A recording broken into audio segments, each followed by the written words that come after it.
প্রিয় বন্ধুরা, আজকে তোমাদের সাথে আলোচনা করব রবীন্দ্রভারতী ইউনিভার্সিটি।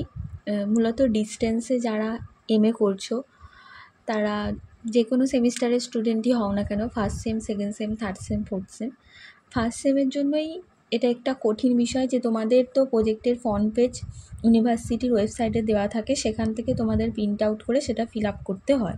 হাতে লেখা কোনো তোমরা যেটা আগে করে এসেছো যে হাতে লিখে তোমাদের ফ্রন্ট পেজ বানাতে হতো, সেরকম কিন্তু এখানে না।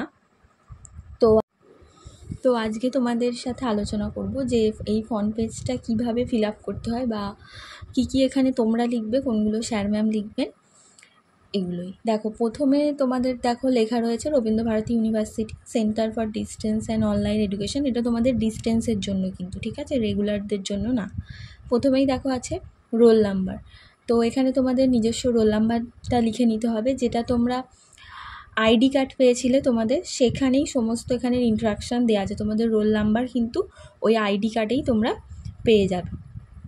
প্রথমে রোল নাম্বার লিখে নিলে, তারপর হচ্ছে SUIN নাম্বার, এটাও তোমাদের ওই ইউনিভার্সিটি থেকে যে আই কার্ড পেয়েছো তোমরা সেখানেই কিন্তু এগুলো দেওয়া রয়েছে। তারপর সাবজেক্ট, তোমরা যে সাবজেক্ট নিয়ে পড়াশোনা করছো, এমএ করছো, সেই সাবজেক্টটা তোমাদের এখানে লিখতে হবে। স্টুডেন্টস নেম তোমাদের কিন্তু ব্লক লেটারে লিখতে হবে, বড় হাতের সমস্ত অক্ষরে লিখতে হবে তোমাদের নিজস্ব নাম। তারপর দেখো আছে কোর্স বা পেপার। তো তোমাদের কটা পেপার, প্রত্যেকেরই 5টা করে পেপার রয়েছে। তো এখানে তোমাদের ওই 5টা পেপার লিখে নিতে হবে। ফার্স্ট সেমের ক্ষেত্রে যদি আমি বলি, তাহলে তোমাদের যে 5টা পেপার CC 1.1, CC 1.2, 1.3, 1.4 আর 1.5, তো এগুলো তোমরা কমা দিয়ে 5টা পরপর লিখে নেবে।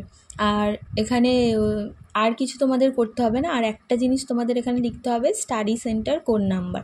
তোমরা যদি মেন ক্যাম্পাসে পড়ে থাকো তাহলে সেখানে স্টাডি সেন্টার কোড নাম্বারটা দিতে হবে। আর তোমরা যদি অন্য কোনো স্টাডি সেন্টার নিয়ে থাকো সেখানের কিন্তু কোড নাম্বারটা এখানে দিতে হবে। এটাও তোমাদের আই কার্ডেই দেওয়া রয়েছে। আর এখানে কিছু ইনস্ট্রাকশান দেওয়া আছে, সেগুলো তোমাদেরকে পড়ে ভালোভাবে কিন্তু পরপর সাজিয়ে প্রজেক্টটা জমা দিতে হবে, নিজেকে লিখতে হবে। আর তারপর তোমাদের এই ফ্রন্ট পেজের পর আইডেন্টিটি যে কার্ডটা তোমাদের ইউনিভার্সিটি থেকে দেওয়া ছিল সেটা কিন্তু দিতে হবে। আর তোমাদের যে প্রজেক্ট, সেখানে কিন্তু স্টেপল করে জমা দিলে প্রজেক্ট নেওয়া হয় না, তোমাদের সেলাই করেই কিন্তু জমা দিতে হবে। আর প্রত্যেকটা পেজ, মানে তোমরা যে পেজে প্রজেক্টটা করবে A4 সাইজের পেজে করবে, আর পেজ নাম্বার কিন্তু অবশ্যই দেবে। আশা করি বুঝতে পারলে, এখানে আর কিছু তোমাদের লিখতে হবে না।